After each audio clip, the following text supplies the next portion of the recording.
How y'all doing this Friday? I hope y'all are doing well. It is time for another episode of This Week in Supervision.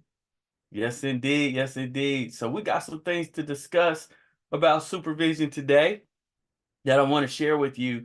And primarily, what we're going to be looking at today is going to be, in our supervision, we covered we try to cover things that are relevant to clinicians being able to learn tactical solutions and how to, so that they can intervene on cases, so that they can be able to see problems coming about and being able to work it out. And I'll tell you, I've had a great week with my clients, and I tell my supervisees is that you get to the point to where you're able to anticipate the next moves, because you're seeing so much happening with various clients that kind of mirrors, um, their actions are mirroring each other. So you get to understand more about the dynamic of human behavior and the things to anticipate, the things that you need to do to take action in order to support your client. And so we talk about these things. A lot of my supervision, again, is very clinically based to make sure that my supervisees feel as though that they have the tactical skills that's needed to move into practice. And that's some of the problems that we've been having that's actually keeping a lot of clinicians out of practice, out of private practice, because of the fear of really getting their hands dirty, I shouldn't say dirty, something better I could say, but just getting in the game, right? With and being able to work with clients, because it's very exciting when you're being able to make these radical changes in people's lives to where they can move forward and go out on their own to where they no longer need you anymore. Well, we like to use video in our sessions, and anything that I can do to get my hands on a tactical type of thing where I see certain techniques being demonstrated, I try to bring that to the table. And we watched a video regarding a scenario with a popular star, Will Smith, and we got to see how to engage with helping someone who might be in a conflict situation. So this was the scenario. And just before we get into that, let me drop a little something, as I like to do. All right. And we want to get to this screen here really quickly. All right. I'm not sure that this is showing. Let me try that again. All right. So we've got some things coming up, y'all, that we want you to know about. And we've been having a great showing in our free training, and we have a free training. You can see I'm still working on the marketing here on Eventbrite, but we have an awesome training coming up that will be presented by none other than Leilani Mason. And she is EMDR certified. She's a clinical social worker, and she's going to be talking about trauma. Okay. She's going to be talking about trauma. And the title is The Importance of Self-Regulation in Healing Trauma. Of course, this one, we get the freebie if we're a part of social workers, if we're members of Social Workers Alabama. Otherwise, there is a fee for this. And so we want to encourage y'all to come out. We had quite a few people come out with our last session, and we had a ball, just learning the information. Also, okay, let me move quick. The DSM training. We have the DSM-5 training for those of you all who are in need to get the the required DSM credits that are now required for LICSWs. Now, we have a number of places where you can get this. We're not the only training, but we would love for you to show up and support this training, come through, and you'll learn a lot. And we've got Amanda.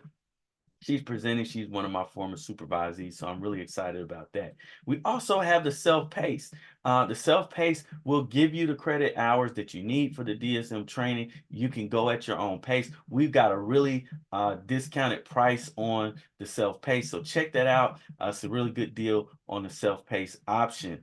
And then we have our social work supervisor training, which went excellent. We had such great feedback. Thank you all for the support and the help, because I was getting some referrals for certain resources and things like that from people who enjoyed the training. So it was an awesome thing. All right, so let's go on and get into what we have for today. So, all right, the scenario that I presented to the group is like, if you had a conflict situation, and we saw this acted out in real time, um, it was a situation with famous star Will Smith, and he was working some things out, and there were certain techniques that needed to be used.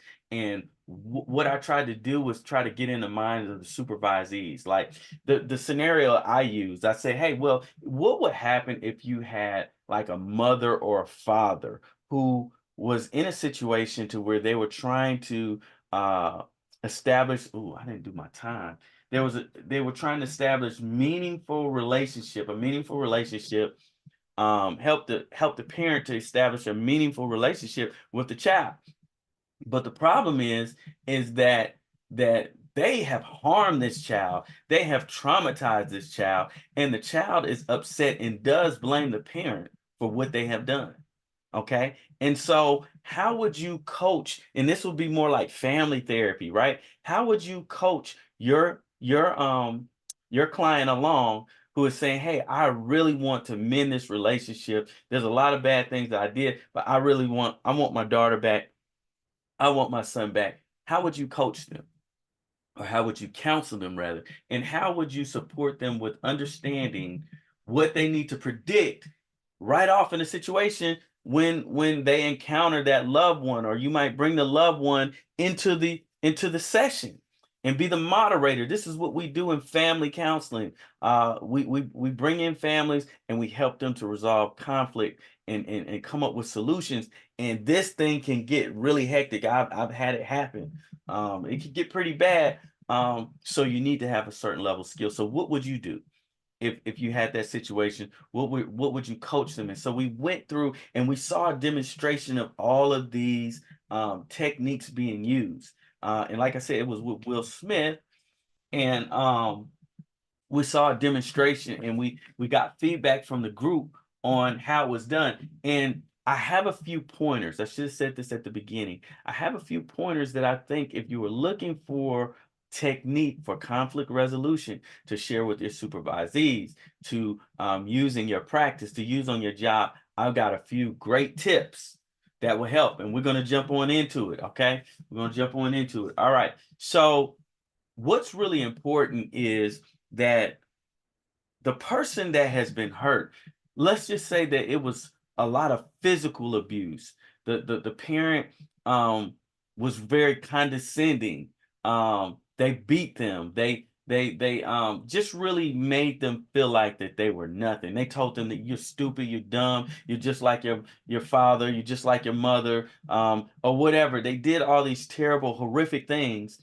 And so in the situation, the child actually blames the parent for their lack of being able to be in a functional relationship, for them having children out of wedlock, for them not being able to sustain a decent job, for them having to be on medications and things like that. And so one of the things that I supported the supervisees with understanding is the importance of helping the client to understand, number one, let the person tell their story. Let the person tell their story. Okay. And so the demonstration I can't show because Facebook is going to dock me. And so I can't show it. I wish it was on YouTube or something. So um, so let them tell the story. Okay. And so it's really important. And maybe I'll put the link in here to where you can go and look at it on Facebook, and you can see how this was demonstrated. And we had different opinions about what was being done, but ultimately you got to see these skills played out, whether it was from a genuine standpoint or acting. I personally think it was from a genuine standpoint, just from my psychoanalysis, but who am I? All right, anyway, so listen, okay? And you've got to listen. Let the person tell their story. So in a scenario, the person came out that was really hurt. It was Aunt Viv.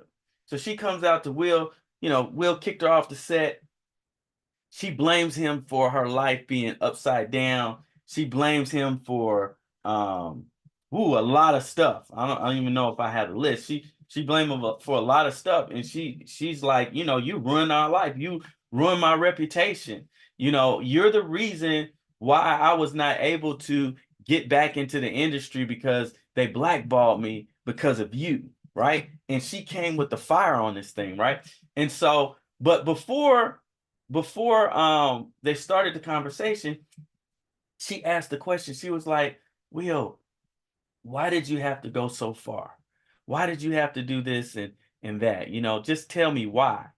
And so in that moment, I thought it was a really, I wouldn't have even coached it this way. So this was awesome. I was like, wow, this is some deep level stuff, because I probably would have told the client to respond in a delicate way or something like that. But as soon as that question was asked, he, instead of trying to at that time tell his story, he understood it wasn't the time, even though he was asked.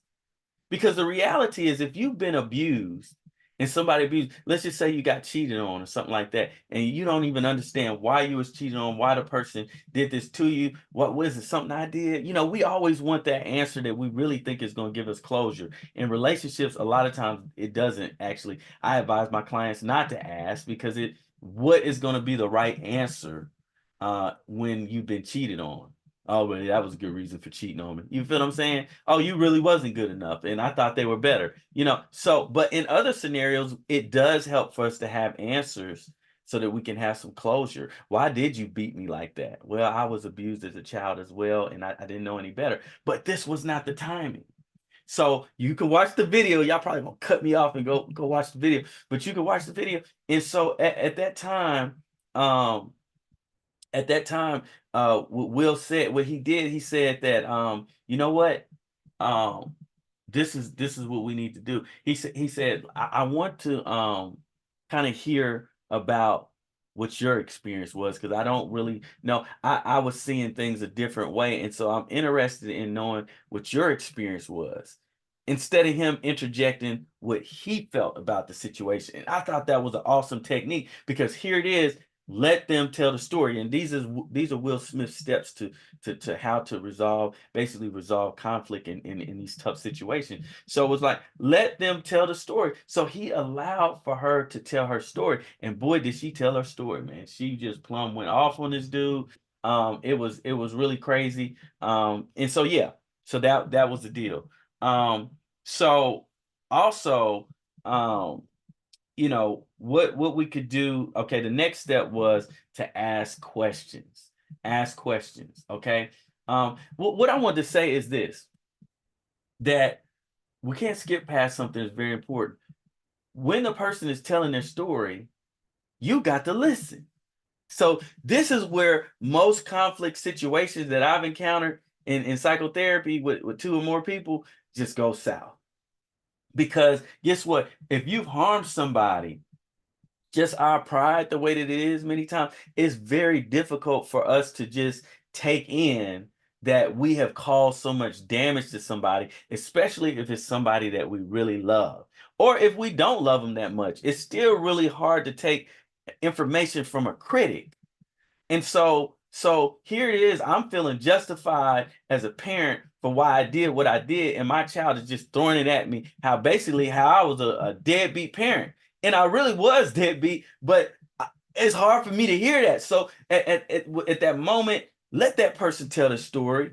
Ask questions, have an interest in learning about their pain. So less conflict is going to arrive, because sometimes they just need to get years of stuff off their chest, and it's not for that client to get caught up in trying to defend. Again, like I love to quote the Lisa Nichols, in these situations, we've got to program our clients that, or train our clients that, is in this situation is nothing to hide, nothing to prove, nothing to protect, nothing to defend.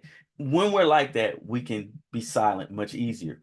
The next thing was ask questions, then repeat it back. So what I understood, and that's our techniques, right? What I understand that you're saying is blah blah blah blah blah, or you're asking, you're repeating, and making sure you thoroughly understand what they were trying to explain. And then what I love is this: you validate it. You validate it. So I really thank you for ooh, if you've been hurt in a relationship or from a parent or something like that, it's nothing like hearing someone validate your pain. And sometimes our own clients can end up still perpetuating things that they don't even want to because of their own insecurities and a difficulty with stepping back and just sucking it up and letting that person tell their story. That doesn't mean they got to just do this forever. At least in this moment, though, we need to allow for them to tell their story, and we need to validate it. So validating it means that, you know what, you're right. I did cause a lot of harm. I couldn't imagine, how much it hurts you. And it's like, yeah, because you just really destroyed my life. And it's like, yeah, and I can, so we're agreeing. We're agreeing, we're shaking our heads. We don't have to be in agreement, but we're agreeing.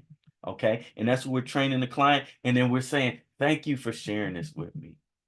I I imagine that you may have, been thinking these things for a long time. I probably didn't make it easy for you to be able to express it. And I really appreciate you sharing this with me. And I just really thank you for that. Okay, and so that's validating. So it also says recognize perception. We're gonna skip that. Recognize that when you're wanting to jump in and talk and tell your story and reason for why you did what you did, hey, recognition, it's not my turn. It's not my turn.